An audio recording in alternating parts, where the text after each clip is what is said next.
Good evening, friends far and near. This is Santa Claus on this December 29th of 2025, bringing warm tidings and today's stories from around our beautiful, if sometimes troubled, world. 10 years ago today, we celebrated as Guinea was declared free from the terrible Ebola outbreak that had caused so much suffering in Western Africa. How wonderful to remember moments when humanity triumphs over hardship through cooperation and care. Looking at today's developments, I must share news about ongoing peace negotiations between Ukraine and Russia. President Zelenskyy has mentioned that the United States is offering Ukraine security guarantees for 15 years as part of a peace proposal, though he would prefer a longer commitment.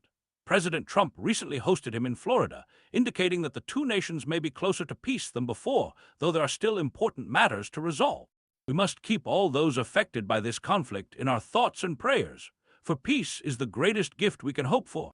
Meanwhile, across the globe, concerning military exercises are taking place around Taiwan, with China conducting what they call Justice Mission 2025. These are the largest drills of their kind, and I worry for all the families caught in such tensions. How much better it would be if we could redirect such energy toward building bridges rather than displaying military might. On a more hopeful note, the foreign ministers of Cambodia, Thailand, and China are meeting to address border disputes that have sadly claimed over 100 lives. They report making progress, which warms this old heart. Peacemaking is difficult but sacred work. Blessed are the peacemakers indeed. Turning our gaze to Nigeria, we learn that airstrikes targeted camps associated with extremist groups in the Bauni forest.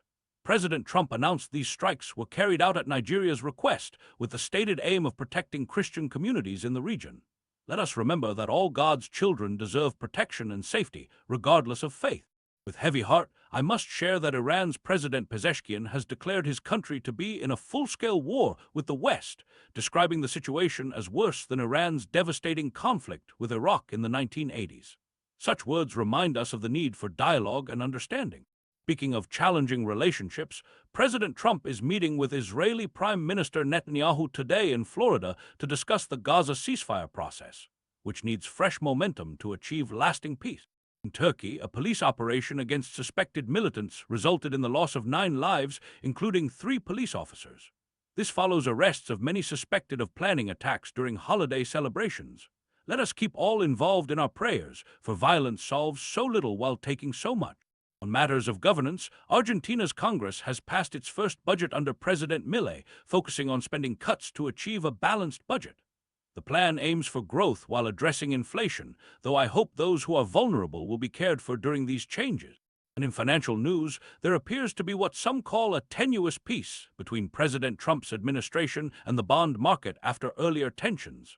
The wise management of resources affects us all, particularly the least fortunate among us.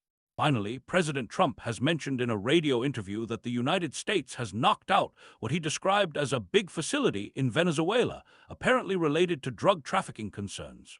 This follows previous military actions targeting boats in international waters. As we approach the turning of another year, let us remember that regardless of borders or differences, we are one human family sharing this precious world. May we seek to understand before being understood, to love before being loved, and to give before receiving.